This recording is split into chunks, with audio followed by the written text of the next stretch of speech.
people cannot hurt you if you don't allow them to hurt you. Oh, that is something that I'm also still learning.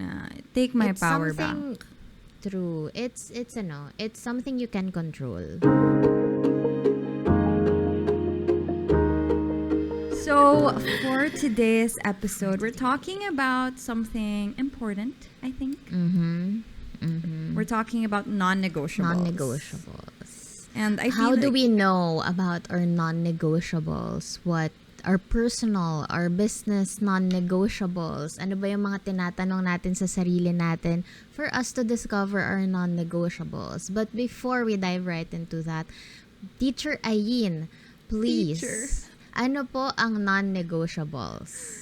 Talagang, yes. Actually, let's start with the dictionary meaning because I don't think it's common knowledge. Actually, when I first discovered it, parang, why did I not have non-negotiables before? So, okay, let's start with the dictionary meaning of non-negotiable.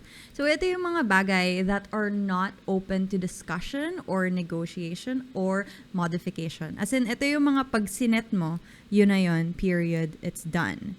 Now, if we're talking about like investments, ganyan, there's another definition, but at the same time, same banana. Non-negotiable refers to something that cannot be bought, sold, exchanged, or transferred. I feel like that also applies to like your principles. I cannot be bought. I cannot be bought. True. Pero personally, what does it mean to you personally? Personally, for me, non-negotiables are my pillars, my rules, my commandments for myself na pag hindi ko siya sinunod sa sarili ko, I might crumble. True. What about you? Ako naman, when I say non-negotiable, parang these are my set boundaries for myself. Alam mo yung tipong sobrang bait kong tao, pero kapag lumagpas ka na sa linyang to, sorry, makakalaban mo ako. Mabait ako, pero OA ka na. Stop. Ganon. So, these are also limits for myself and other people. Kumbaga parang dapat meron kang personal bubble na wag mong hahayaang mag-cross yung ibang tao doon. Di ko alam kung paano ka magalit, by the way. Like, I have no idea. Paano ka ba magalit? Told. Ewan ko, madalas kasi hindi ako sumisigaw eh. Parang, sasabihin ko na lang sa'yo kapag na-process ko na yung emotions ko, hindi ako mabilis magsalita. I mean, hindi ako nagsasalita ng galit. Except kay Josh, lagi lang niyang na-absorb lahat ng irita ko sa buhay. And that's on relationships. He's the reason kung bakit hindi ako nakakasigaw sa iba. Thank you, Josh. He absorbs everything. De joke lang. Pero ano talaga, mas heightened, mas malakas siguro yung boses ko, pero hindi sigaw.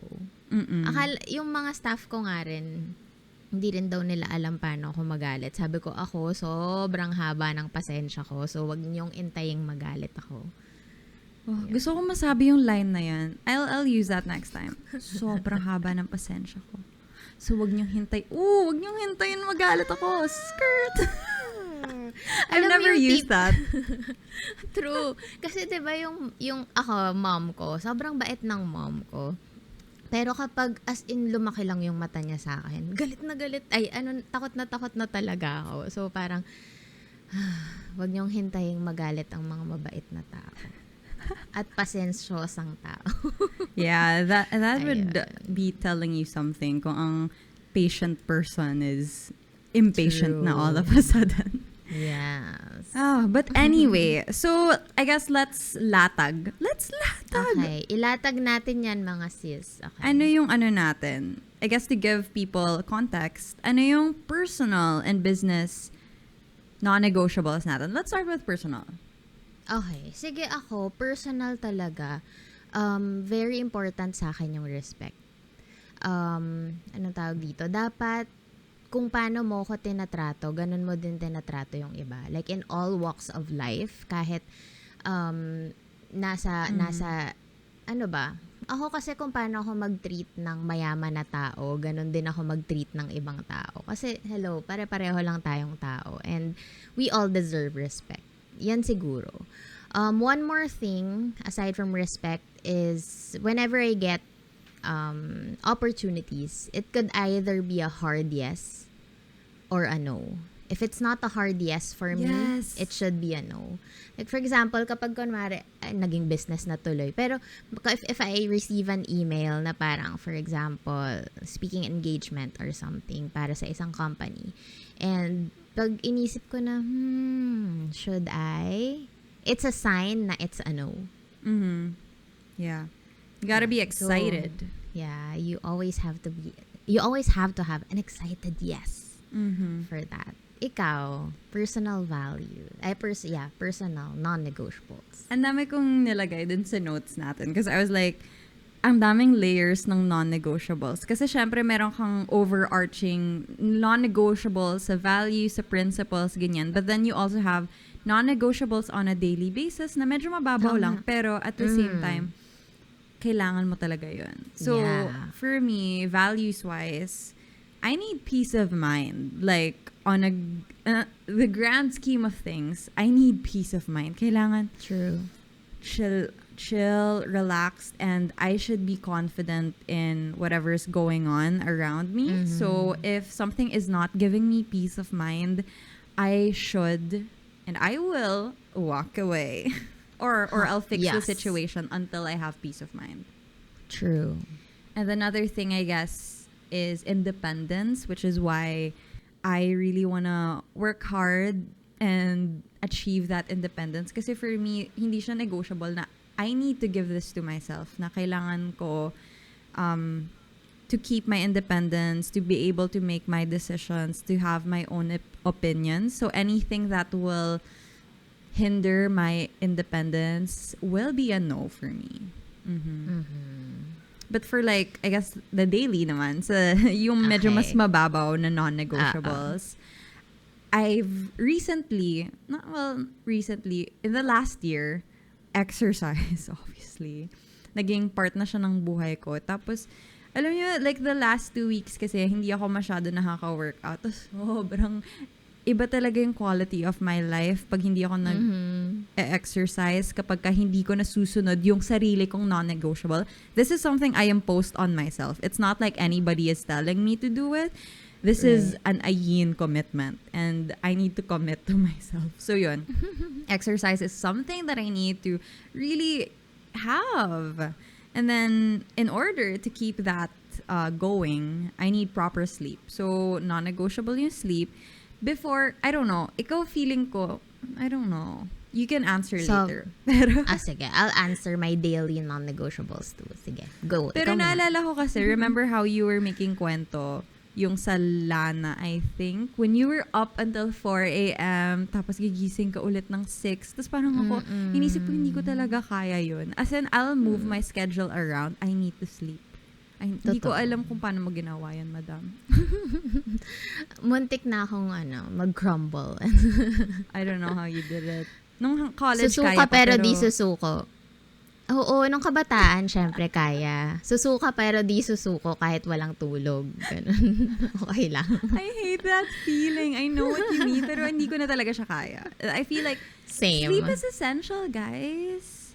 Do you know that book, madam?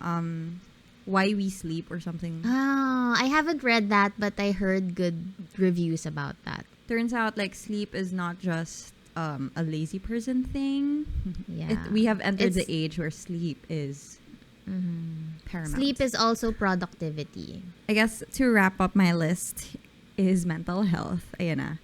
The last thing, I guess this also ties in with peace of mind. Mental health, like, gotta take care of that, because otherwise, how can I be a productive person if I'm suffering up here?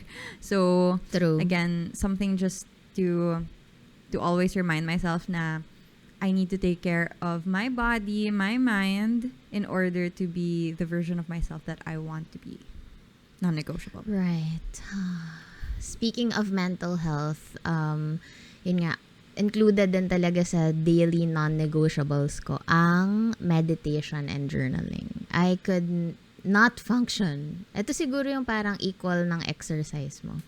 I couldn't function without centering myself, without meditation and journaling, without processing my emotions and stuff. Kasi very emotional akong tao on a personal level. Pero I need to process that para kapag trabaho na, kaya kong mahiwalay yung personal emotions ko sa business. Kasi sobrang kailangan ng very logical in terms of business. So that's number 1, meditation and journaling. Number 2 is water. Wow. Sobra. I have a 2-liter bottle with me na nakakatatlong ganito ako sa isang araw. Ang OA, is that legal? De, joke lang. Pero ang OA ko talaga with water. And kasi it contributes sa clarity din ng utak ko. Kasi kapag dehydrated ka, hindi ka makaka-focus and stuff. Third is skincare. Duh, are we even talking about this? So, skincare. Syempre, friends, skincare. Dapat meron yan, morning and evening. And then, fourth is, I need to prepare myself for the next morning. Kasi kapag sa umaga talaga, zombie yung utak ko. So, I need to prep all of the things I need for the next day. So, I prepare my MITs. Again, MITs is most important tasks. I choose 3 important tasks na kailangan kong magawa the next day. I also prepare yung work desk ko. I'm not, if you guys follow me on Instagram or TikTok, A TikToker. Pinakita ko doon how I set up my workspace in the morning para optimized siya and efficient ako with my habits. AKA 10-minute move, journaling, and 10-minute move and journaling. And then, number 5 on my daily non-negotiable is sleep din talaga. Dati kaya kong magpuyat, pero ngayon, I need to have my 8 hours of sleep. Because if not, ang sungit-sungit ko, ang grumpy ko, hindi ako makapag-isip, AKA, hindi rin ako productive. So, ayun. I have a question though. Do you do this even when you're on vacation, when you're resting? Because I know your word for the year is rest and give back. So are these still applicable even outside of your regular days? Oo. Especially on vacations as well. Kasi minsan, 'di ba, parang mas pagod ka, mas puyat or something. Pero kunwari, mga 2 a.m. na ako nakatulog, 10 a.m. ako gigising. Pati MITs? Pati MITs hindi na masyado kasi you are there to relax. Pero madalas kasi when I go on vacations, I still bring the products with me. Like yung mga LANA and mink products. So kunwari may beach, kailangan kong i-shoot yung mink. So medyo may konting injected pa rin, business. Pero most of the time, hindi na ako masyadong strict sa MITs ko.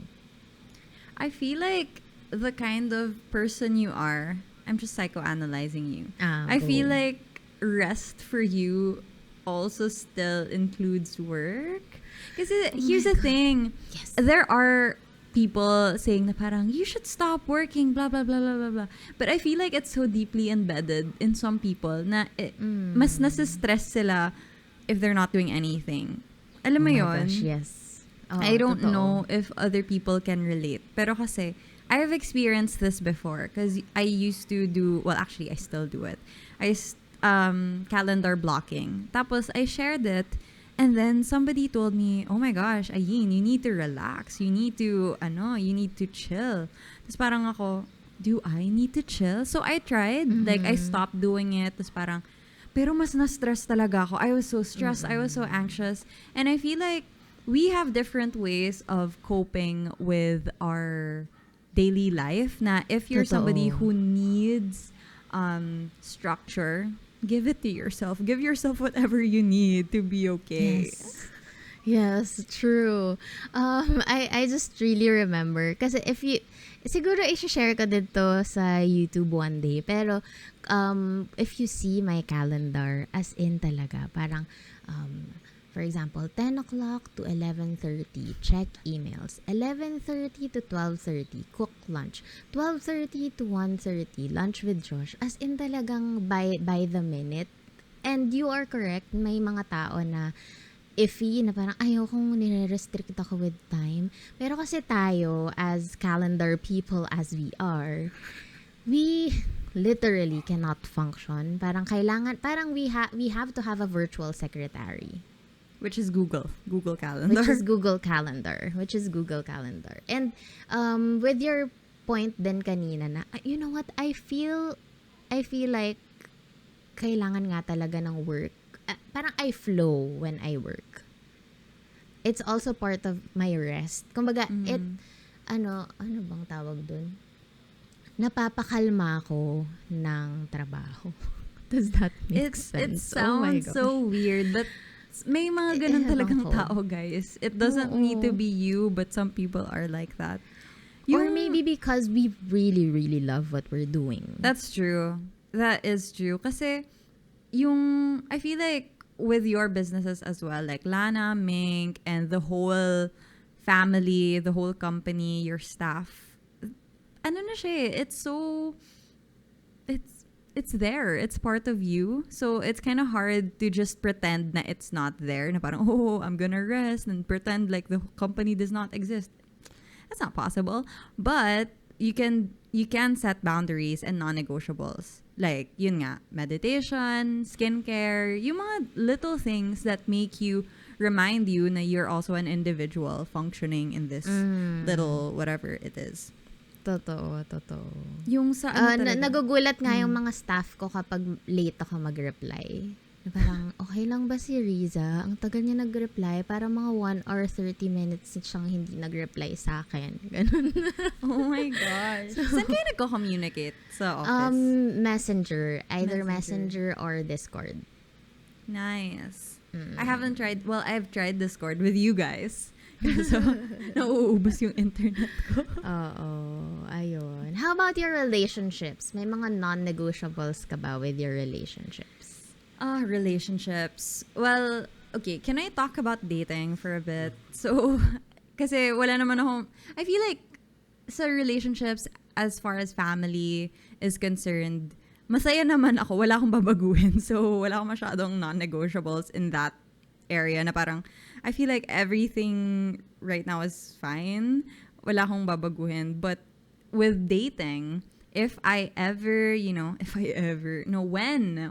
I get into a relationship, when I get a jowa, when I get a husband or whatever, I need that person to have a good relationship with my family. That's my non-negotiable. I realize that is my non-negotiable. Oh my God. Oo nga, totoo.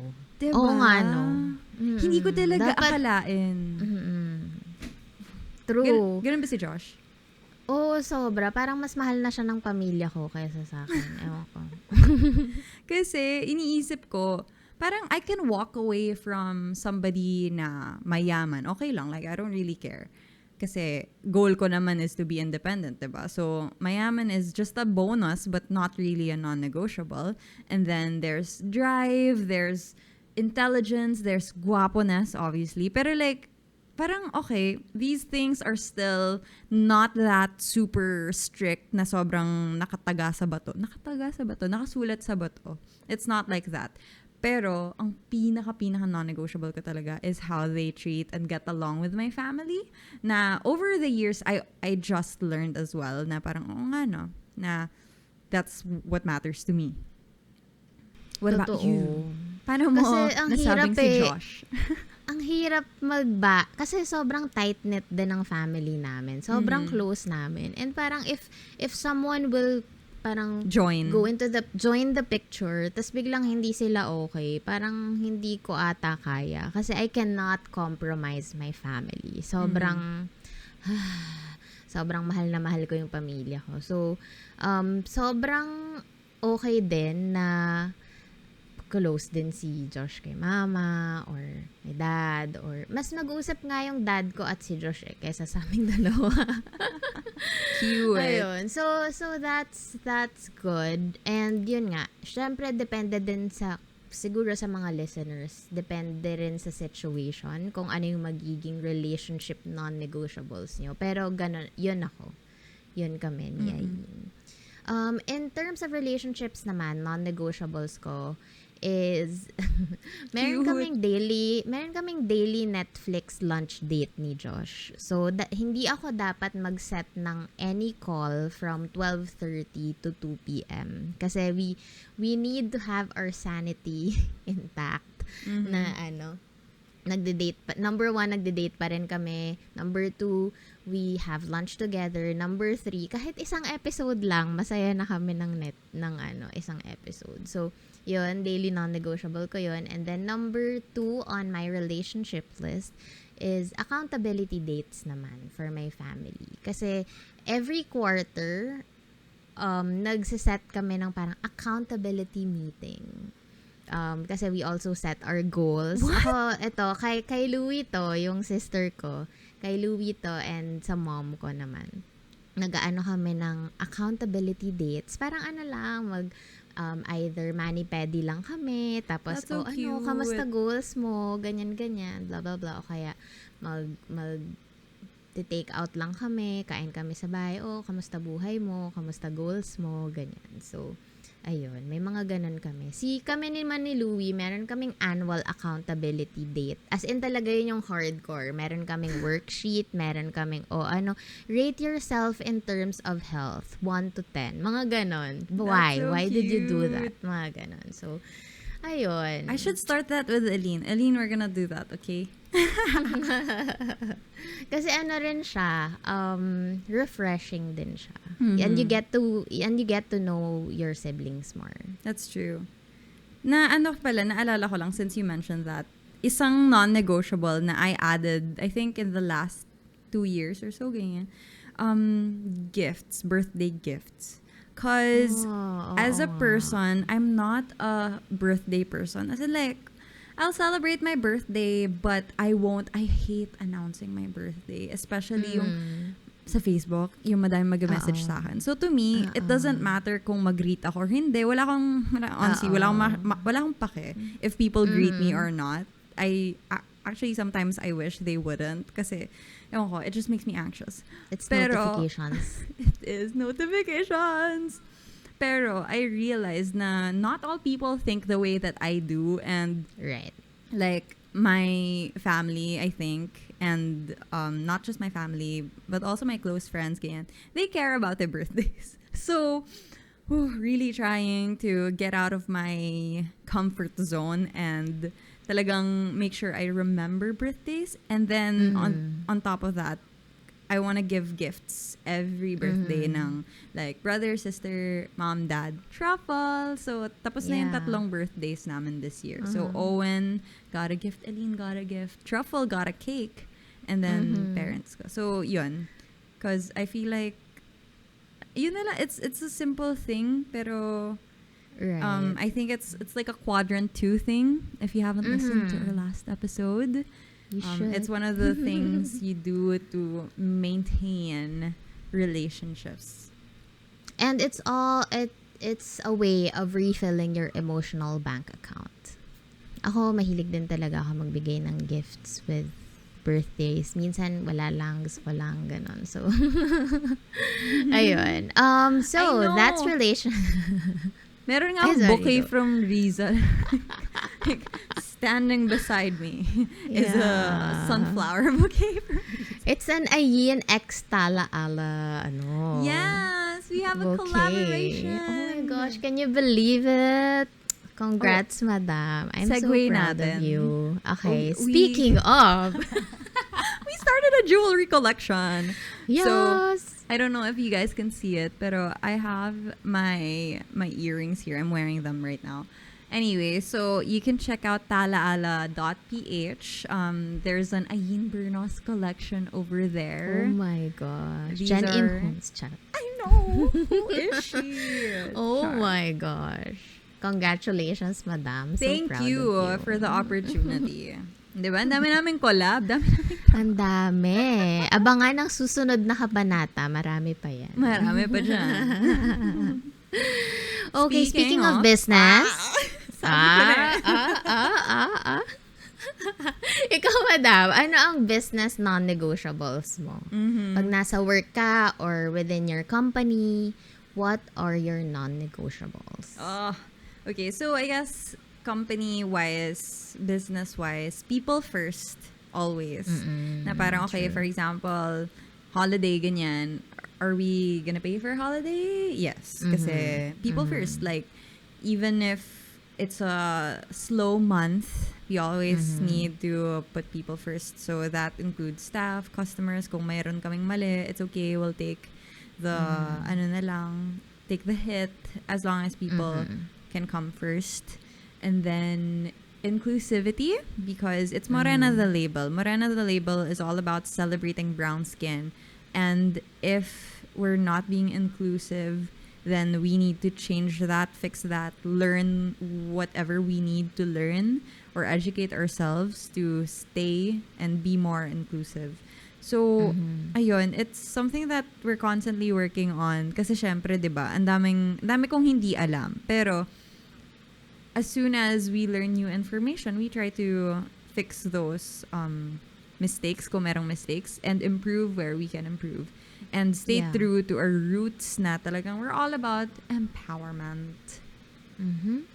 Yes, true. Ako naman, number 1 is authenticity. I need to be honest with everything that we do. I have to be honest with all of the steps we are currently taking in terms of the company and our products, etc. And then number 2 naman is, na important sa akin, is to make people happy. Not just making clients happy. I want to make my employees, my staff happy. Kasi happy employees, happy clients, happy me, happy company, diba? So, yun, I make sure they are on top. And, ayun nga, one of our priorities talaga dapat. I still have a lot to improve in the company, but we are getting there. Ang hirap, but we can do this. I know we can. Yeah. Yeah, ano ka Tas ba? You've come so true. far. Thank you. Number 3, business non-negotiable is respect. Medyo if di ba ako medyo, if talaga ako sa respeto, na kung paano mo ko nire-respeto as the owner of the company, dapat lahat ng departments rerespetuhin mo rin like how you respect me. Ayoko yung mga nang pa-power trip, ayoko yung, alam mo yun, parang, dahil lower rank ka sa akin, ganito kita kakausapin. Hindi. Dapat kung paano mo ako kinakausap as your boss, kung paano mo ako kinakausap as the owner, ganun mo din i-extend yung respeto, ganun mo din i-extend yung treatment sa ibang tao, kahit ibang ranks pa yan. So, ayun, very, ano talaga kami doon, particular. Lagi kaming coaching or HR kapag may mga attitude, mga ganon. So, yun. Non-negotiable talaga. That's good. Pero, I'm curious, paano mo na figure out? How did you determine kung ano yung mga non-negotiables mo in life? May questions ka ba na tinatanong? Yeah. So again, when we first, I guess, found out about non-negotiables or first read about it, medyo matagal ring introspection because I can't just decide na parang ito na, this is it, this is what matters to me. For me talaga, like getting to my non-negotiables is a lot of introspective work, like really getting to know myself. So this is where all like my vlogs come in. This is where my journaling comes in. Also, this is why I love vlogging kasi meron akong record of like my thoughts from the past and everything that I've gone through. So parang when I think about like what things do I care about? First of all, what things do I care about? And it's not something that I will answer agad-agad. It's something that I observe over time with my actions. Na, okay, nung nandito ako sa ganitong situation, how did I react? Why did I react that way? And bakit ganun yung naging reaction ko? And what does that say about me and my non-negotiables? So, I guess first question for me is, do these things align with my values? Paano ba sila? Diba, like, one of our previous episodes, we talked about core values. So dun sa core values na yun, ano ba, aligned ba sila? Tumutugma ba? Kasi mahirap pagka iba yung sinasabi mong non-negotiables mo, pero iba din yung values mo.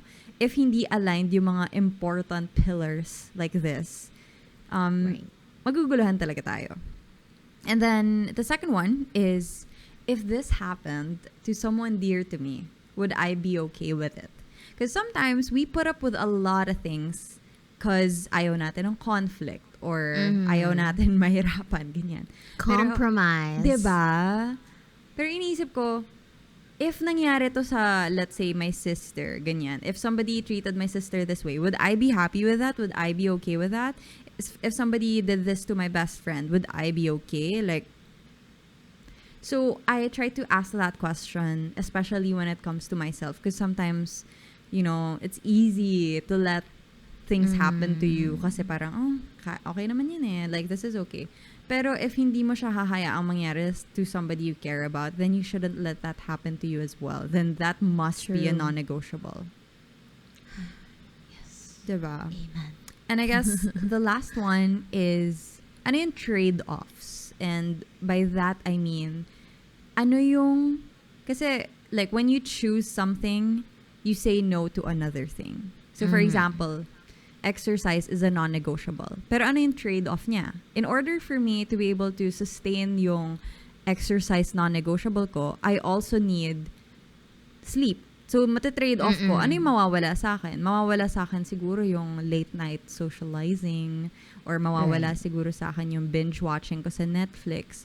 And am I okay with that trade-off? If I'm okay with it, then that's definitely a non-negotiable. If willing akong i-trade off yung mga ibang bagay for that non-negotiable, then adding that to my list. What about you? Ako, number one question is this something my old self would be proud of? Yung mga non-negotiables that's so good. ko. Nasinet. When I grow old, will my old self thank me for this? Like, for example, hindi ko pinot off yung skincare. Will my old self be proud of this? Or, sige, in terms of, medyo malalim-lalim naman ng konti. In terms of respect, kapag meron akong taong nirespeto, will my old self be proud of this? If I stay authentic to my business, will my old self thank me for this? If I make my people happy, will my old self thank me for this? So that's number one question. Second question, in terms of self-deprecating comments. Hindi mo rin naman kasi no matter how confident we look, no matter how well put together we look on social media, there will be days, there will be times na isipin mo na, I'm not good enough. Oh my God, nakakailang years ko nang ginagawa to pero nagkamali ako ulit. What did I do wrong? Ano ba yan? Hindi ko na dapat to ginagawa. Ay, hindi ko na dapat nagiging malito eh. Minsan may mga ganun akong conversations with myself. And merong mga nagbo-borderline harsh comments ako sa sarili ko. And it's normal. And ang maganda lang doon is nakakatch ko na siya. Ang question ko dyan is, if I tell myself these harsh words, ang question ko is, would I tell these harsh words to my mom? Ooh. I love my mom so much. Lagi kong tinatanong na, kapag sinasabi ko to sa sarili ko, kaya ko rin bang sabihin to kay mama? Kaya ko din bang sabihin to sa nanay ko? If the answer is wrong, that's so why should I tell myself that? Why should I tell myself I'm not good enough? Sasabihin ko ba na, Ma, you're not good enough? Nagawa mo na tong mali way back. Bakit ginawa mo pa rin to ulit? Hindi ko naman sasabihin yun sa kanya. So, hindi mo dapat sinasabi sa sarili mo yun. So, ayun. 2 questions. That is so nice. Kasi talagang, like, our relationship with ourselves is the most important relationship we have. Because more than, of course, like, we have family, marriage, friendship, etc. Pero, we're stuck with ourselves 24/7. As in, kung sino tayo, yun na yun. As in, you're stuck with yourself. No matter where you go, you are with yourself. And if you hate yourself, or if you talk to yourself in that way, na, syempre, ano rin, like, the way you talk to yourself is also a factor na affects how we feel. Alam mo yun? Like, every time, I also had this recent experience. By recent, I mean the other day, na I was like, oh my gosh, sobrang nakakatawa. This is such an Ayn problem. Sabi ko, nawawala na yung lats ko. Yung lats, as in yung muscles dito sa... Laterals. Yeah, dito sa likod. Yung sa back, di ba yung may ganun. Tapos na-feel ko yung, sabi ko, oh my God, saan napunta yung lats ko? Tapos I was really like giving myself a hard time about that. Kasi nga, I have been not doing like my normal weight training. So mostly, also hindi pa ako nagka-climb. So hindi ko talaga siya nagagamit. So parang mostly cardio lang, ganyan, or like mga 15-minute YouTube exercises. Tapos parang ako, like, who am I? I don't know who I am without my lats, charot. Pero talaga, as in, I was really putting myself down over that. Imagine, like, hindi ko ma-feel yung strong lats ko. Tapos I was like, putting myself down over that. Tapos inisip ko, Diyos ko naman, like, give yourself a break. This thing, wait lang, iyayabang ko lang na alam nyo bang merong Google Sheets si Madam Ayin ng lahat ng workout niya for the entire month. Tapos meron sa leftmost part of the Excel sheet or Google Sheets, andun lahat ng mga workouts. Tapos parang, oh my God, grabe, intense. I love it. It's very Ayin of you. Nakakatawa. Yeah, I sent it to her. Kasi this is what we do. We exchange templates. That's what we do. Kasi, on the daily. On a daily basis. yung Google Sheet ko of like my workouts for the month, it's so satisfying to me because I always change the color. Hindi ko alam kung nakita mo na yung part na yan. Pero I change the color of the cell kapag ka nagawa ko siya. And if hindi ko siya nagawa, it's blank. Ako, honestly, that's the reason I got to work out earlier this morning. Kasi iniisip ko, oh my gosh, my spreadsheet will have a white space. I don't want white space on my spreadsheet. It needs to be a colorful spreadsheet at the end of the month. So sabi ko, okay, I guess I'll work out. Ayan. Pero ayun, I think yung just being kind to myself na this is something I can work on. And if it's something that I can work on, why am I beating myself up over it? Just do better. And like, walang mangyayari kung we put ourselves down eh. What we can do is promise to do better, make better decisions, and bawi na lang. Yes, bawi na lang. Bawi. Yes. So, now that we have identified our non-negotiables or questions na tinatanong natin to identify our non-negotiables, how do we actually implement them? Paano ba natin siya isinasabuhay? Wow. Isinasabuhay. Okay. So, for me, I guess, how do we implement our non-negotiables? Constant introspection. Yun nga, like journaling, looking back. One of my favorite reasons why I journal is I can look back at what past Ayin said. As in, grabe talaga. Sometimes I would just flip through my journals and see, okay, random date in 2018. Oh my gosh. Grabe, ganito pala yung nafe-feel ko. Ganito pala yung reaction ko. This is what I care about pala. I care deeply about that. Then, now that you have that information, you can set stronger boundaries in the future. Na, I guess, a concrete example. Noong 2020, I had an issue with yung kay Catherine Bernardo yung two people canceled me and Morena the label kasi daw pin-remote naman si Catherine. Tapos parang ako, I love Catherine Bernardo. As in, like, how, like, basta, anyway, long story short, nakita ko dun sa journal ko na I was so sad, and I was even depressed over it. As in, I could not work. I could not like get myself to even open the Morena the Label Instagram because I was so scared na people would be placing judgments or would be saying stuff about the brand na hindi ko ma-handle because I really cared about it.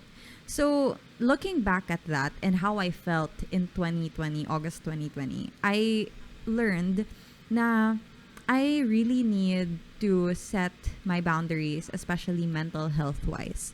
Na if it's not serving us and not allowing us to be our best selves, especially, imagine, to the point na hindi ako maka-function sa trabaho, ano ba naman yun, di ba? Like, then I should hit a hard stop na talagang, no, this is non-negotiable. Get out of here. Like, I should not tolerate this kind of conversation to surround our brand and our environment. Na talagang, like, I should stay firm dun sa kung anong paniwalaan ko. And if nasabi ko na yung peace ko, I should prioritize my mental health. Because, like, my mental health is also how I become a better business owner. It's also how I become a better communicator, a better storyteller. And if I'm not taking care of myself, then I'm not taking care of everything else. So, ayun, I guess hindi ko yun malalaman if hindi ko binasa yung entry ko from there. Na sometimes kasi, di ba, nakakalimutan mo how something affects you until makita mo ulit yung evidence. Ma-refresh yung emotions mo. Grabe talaga. Sabi ko, grabe, ganun ako kalungkot. And that's how much I cared about it. So now that I have that information, I can make better choices. Totoo. What about you? Anything? Ako, self-awareness is key. There will be days na, yun nga, isipin mo, ganito yung na-feel kong emotion that day. Pero kapag binasa mo siya, after a year or two, parang tatawanan mo na lang na parang, okay, this is how I grew. This is how I grew that time. Na parang, okay, ang lungkot ko ng time na to, pero at least ngayon, ganito na ako. At least now I set a boundary na parang hanggang dito ka lang para hindi mo ako masaktan. I love it. Pang teleserye. Hanggang dito ka lang para hindi mo masaktan. Yes, this will be in terms of relationships and business. Kasi ako, dahil nga mahal ko yung mga tao ko,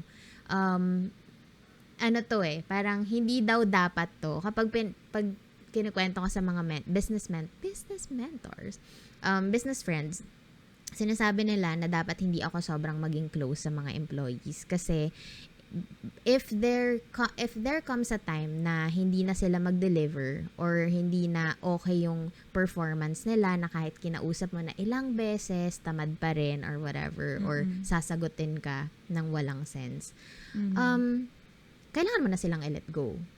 Pero kapag close ka sa kanila, doon madidig yung emotions mo na, I can't let them go because ganyan. So, you have to have boundaries. You have to be strict about it. And, people cannot hurt you if you don't allow them to hurt you. That is something that I'm also still learning. Take my power back. True. It's something you can control. And yun nga, you won't feel inferior, you won't feel hurt if you don't let them hurt you. If you don't let them make you feel inferior. Kasi you have the power, you have the control over that. Ayun. I love that. I guess and evaluations. Evaluations. If you follow me on Instagram, malalaman at Rizza Lana. At Rizza Lana, by the way. Shameless plug. Malalaman nyo na I do weekly evaluations for myself. I also do monthly self-evaluations. And lang yun, parang masasenter ko lang yung sarili ko na, this is how March went. Dito sa part na to, like for my health, ginagawan ko ng scorecard yung sarili ko, friends. For example, kunwari health, I'll rate myself. I'll rate myself from 1 to 10 kung ano yung health score ko last month, last March. So, for example, 5 lang ako. For example lang to. 5 lang yung health ko last month. Nakalagay, do I start, stop, or continue? Siyempre, dapat stop. Plus, lalagyan ko ng note sa gilid. Why? Why should I stop being a 5 in terms of health? Because I wasn't able to prepare meals, hindi masyadong healthy yung food ko, hindi ako nakapag-workout masyado, ganun. Kasi ako lang for me, I'm not sure if it works for anyone else, pero kapag ginagawan ko ng scorecard yung buhay ko, I know how to move forward. I know kung saan ako mag-i-improve. I know where to stop, start, and continue. Try nyo din, baka mag-work sa inyo. She sent me the Notion template. Tapos parang, oh my gosh, she ranks herself. She rates herself. But I think it's also helpful. I actually adopted it. I made a score sheet rin. Ginamit ko yung template mo actually. Yay. Tapos, although since hindi ko pa siya nagagawa before, I made I rated myself at the beginning. Tapos, I wanna get back pagka sa end of the month na, okay, did I improve? Like, am I happier? Parang ganun. Nice so, touch. Di ba?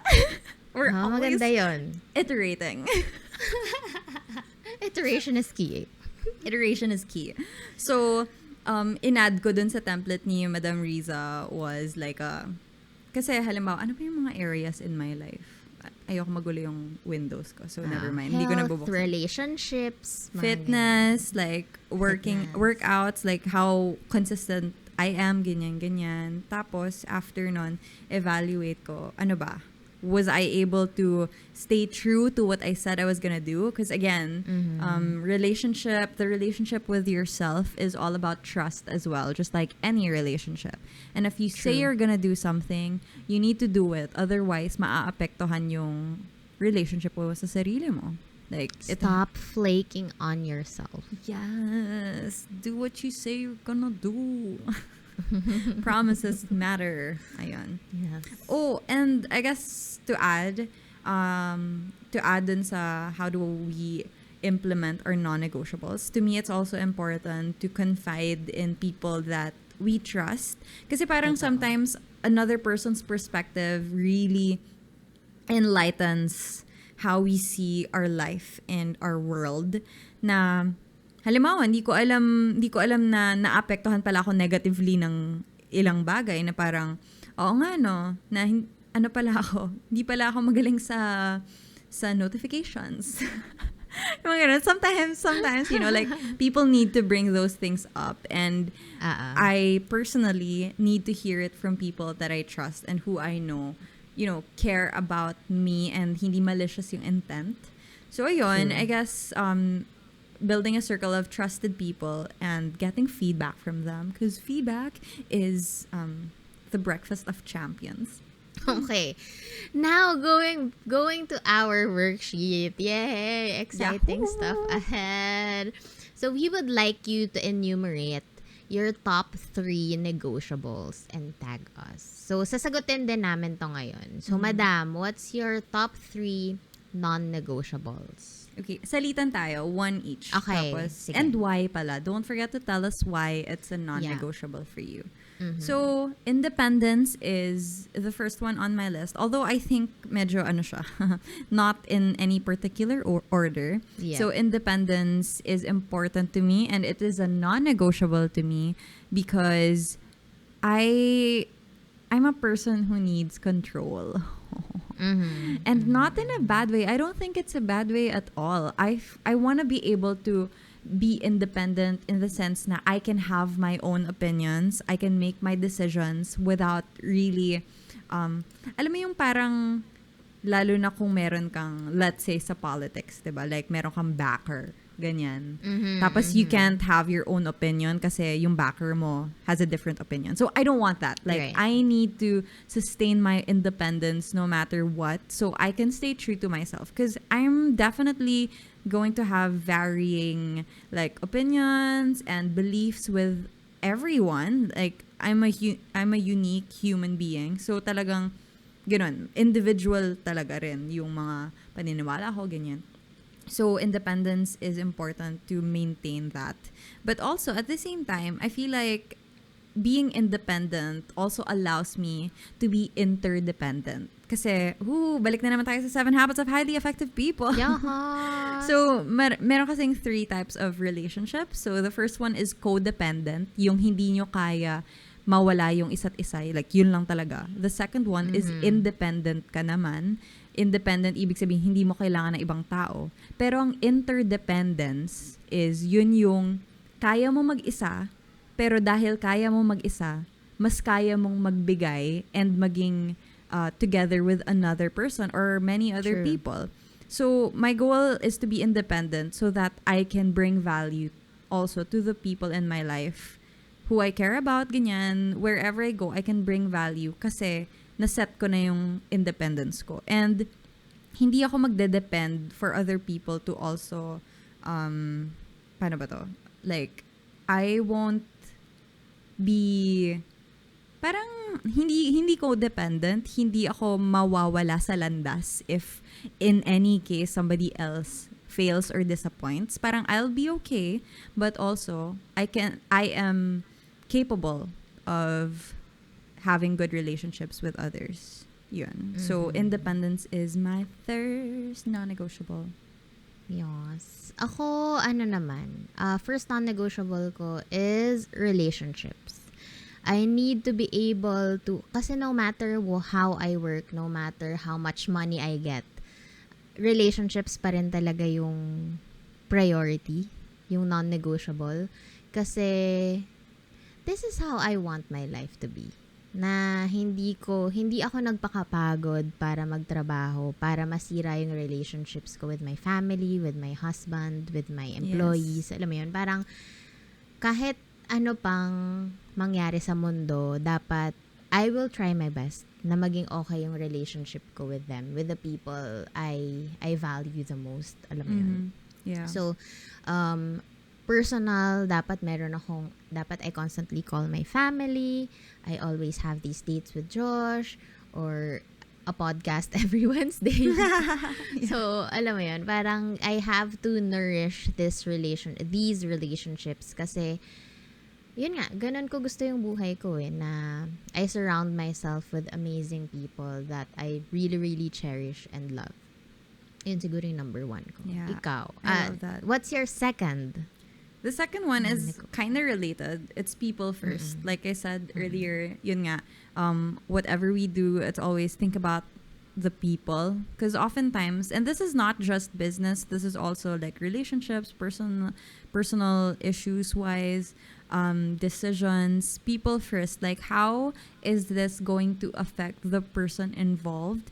And am I happy with that result? For example, I'm in an argument with somebody. Tapos, syempre, sometimes our ego will get in the way. Pero I also need to remind myself, okay, what is this person going to feel? Like, empathize. It's important to have empathy when relating with other people.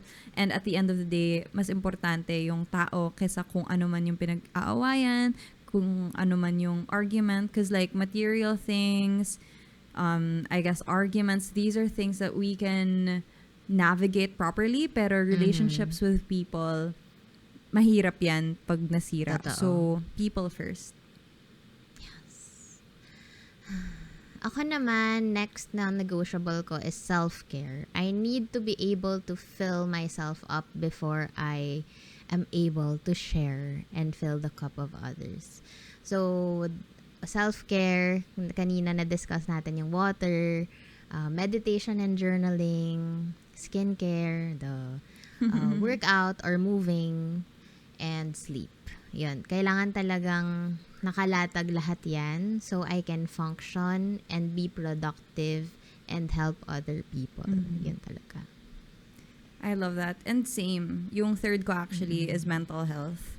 Because it's just so important na you live in your head 24/7. So if you're not taking care of your mental health, it's really going to affect every area of your life. Like if you're not okay, then it also affects your relationships. If it affects your relationships, it'll affect your business, everything. As in like, it's just hard. So and especially me, since I have anxiety and OCPD.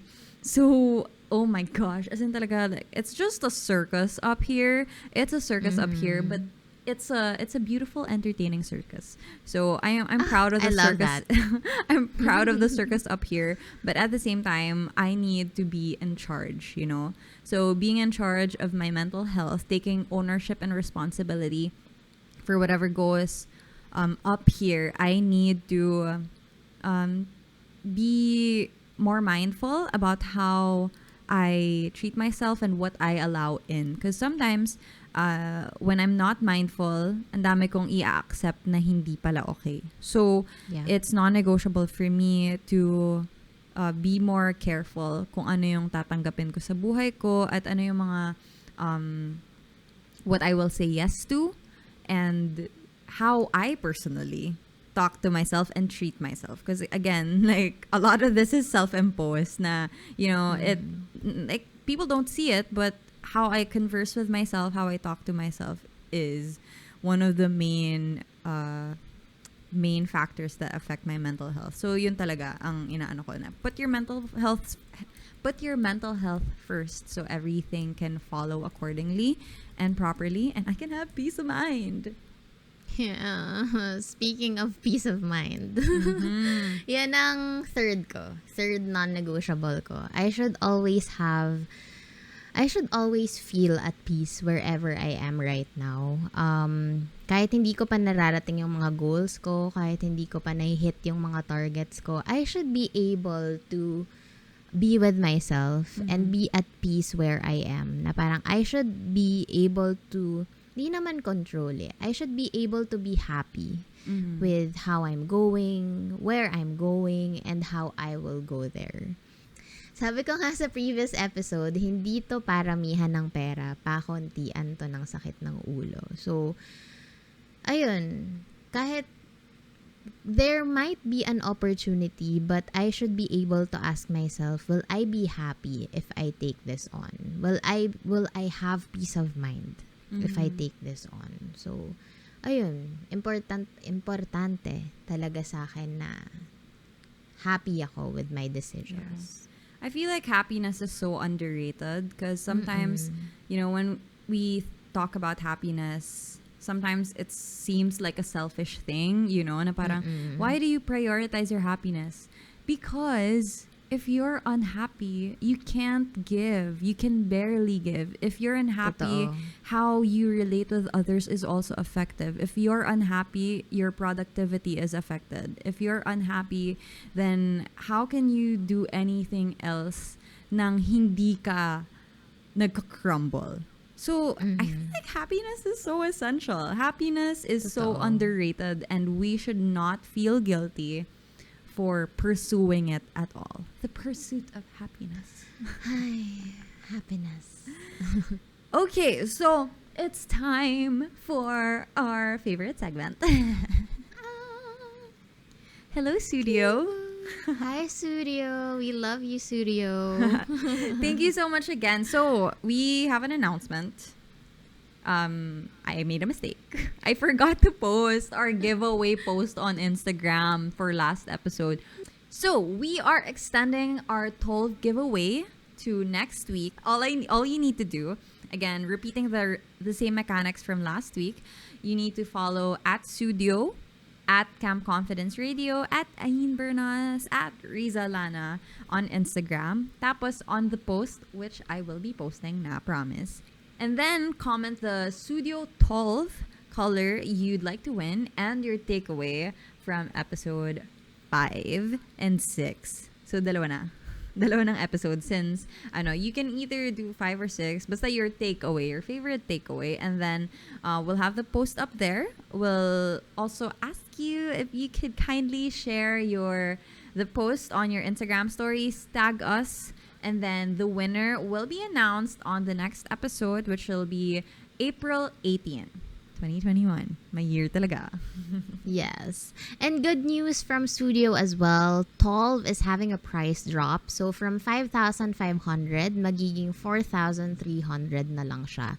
And more good news, you can also use our code, which is CAMP15, that's CAMP15, to get a 15% discount on top of the price drop. So, 4,300 na lang siya if you use the code CAMP15 upon checkout. It will go down. It's around 3,655 na lang. I love it. Thank you for doing the math. Free shipping then, yes. Free shipping na din siya. So, yeah. I love that. Okay. Thanks again, Studio. You are amazing. Thank you, Studio. And thank you, everyone, for listening. Again, don't forget to tag us on the worksheets. We will be reading them on Instagram. And we'll see you guys on the next one. Bye. Thank you. Love you. Have a great week ahead. Bye. Have a great week ahead.